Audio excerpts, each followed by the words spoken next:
নমঃ শিবায়, নমঃ শিবায়, নমঃ শিবায়। নমস্কার বন্ধুরা, উদয়পূর্তিতে আপনাদের সবাইকে স্বাগত জানাই।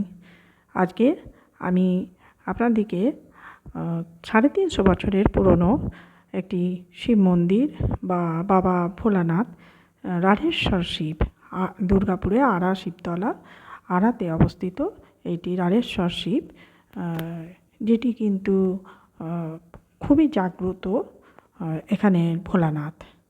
তো চলুন আমার সাথে আপনারাও দেখুন। এই যে আমি কিন্তু এখানে সন্ধেবেলাকার রূপ দেখাচ্ছি। এটা দিনের বেলা নয়, সন্ধেবেলায় গেছিলাম। হঠাৎই মনে হলো একটু শিব মন্দির যাই, প্রণাম করে আসি। কারণ এর আগে কখনো আমি বা আমরা কেউই সন্ধেবেলায় যেয়ে দেখিনি, দিনের বেলা গেছি। দেখুন এই সন্ধেবেলা এই শিব মন্দিরের চতুর্দিকে চারিপাশটা কীরকম লাগছে। অনেক মানুষজন আসে, অনেক দূর দূর থেকেও আসে।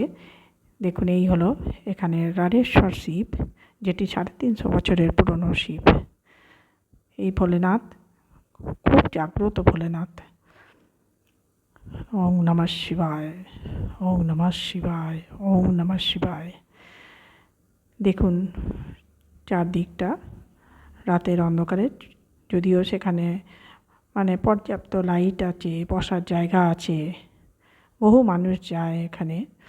আর এই শিব মন্দিরে না শ্রাবণ মাস সোমবারগুলি বা শিবরাত্রির সময় দেখার মতো থাকে, ভোলে বাবাকে সাজানো। এবং এত ভিড় হয় যে দুপুরবেলা লাইন দিলে আপনার সেই রাত্রি 8টা 9টা, এমনও হয় 10টা 11টা বেজে যায় রাত, এত ভিড় হয়। এবং তখন এখানে সবাই জল দান করে, এটা ওটা খাবার দেওয়া, শরবত দেওয়া, মেলা বসে, খুব জমজমাট হয়। এবং কত রাত পর্যন্ত পুজো চলে, সকাল থেকে একদম রাত্রি 11টা 12টা তখনও পুজো চলে। এতটাই ভিড় হয়, অনেক দূর দূরান্ত থেকেও এখানে এই শিব মন্দিরে জল ঢালতে আসে বাবার মাথায়। দেখুন চতুর্দিকটা কীরকম লাগলো আপনাদের, আপনারা জানাবেন অবশ্যই।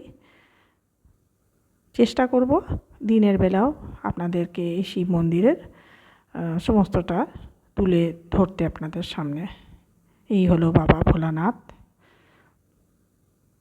ভীষণ জাগ্রত এই শিব মন্দির, এর এই ভোলানাথ।